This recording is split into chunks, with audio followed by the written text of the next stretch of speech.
we need to talk about tariffs.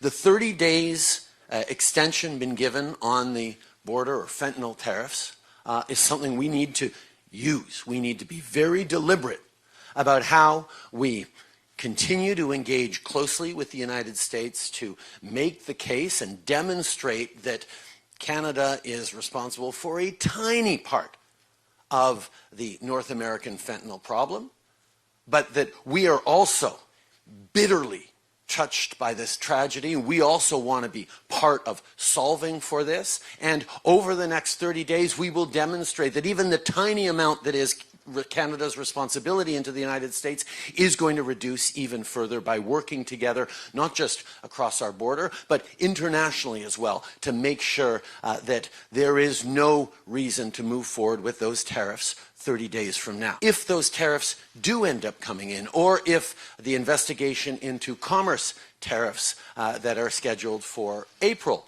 move forward, we need to be ready to respond robustly, as we are. We also have to be ready to support Canadians through the responses we're giving and through a difficult time of tariffs. That's something we have to talk about. But we have to keep in mind that our goal will always be to get those tariffs lifted as quickly as possible.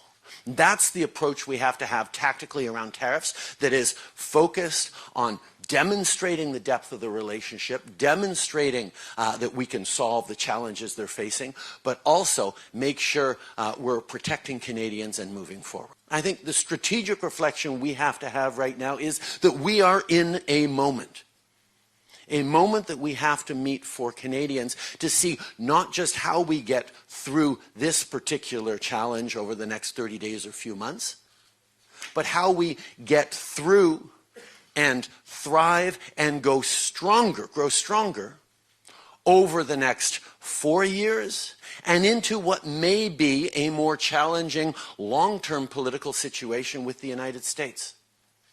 How do we make sure we are resilient as an economy? And for me, there's 3 areas we need to think about: Canada, the United States, and international. In this moment, we actually move forward on free trade within Canada that'll make us more efficient, more competitive, and give greater opportunities for Canadians, and not just individual Canadians, but businesses and suppliers to do business across Canada, east-west, and not just north-south, that has always been easy and default until this point. So that's something I'm going to need all of your help on to push. Secondly, trade with the U.S. Now, there's a lot of talk about diversification. We'll get to that as well. But let's face some facts here. We are Canada. Geography means we're always going to both benefit and be challenged by trade with the United States. It's always going to be a big chunk of our economy. Can we be deliberate and strategic about where we're creating deeper partnerships that make sense? We have a free trade deal with Europe that has seen opportunities grow significantly over the past years, but can we do even more? Can we look at diversifying our supply chains so that we do have those opportunities internationally as well?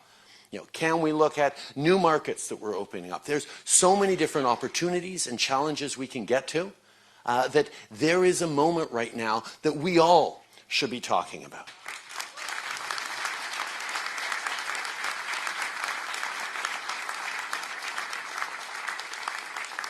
Tonight, I am announcing Canada will be responding to the U.S. trade action with 25% tariffs against $155 billion worth of American goods.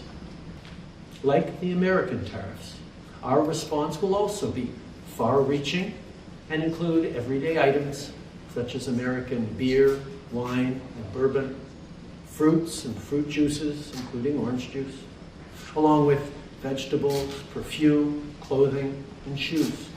It'll include major consumer products like household appliances, furniture, and sports equipment, and materials like lumber and plastics, along with much, much more.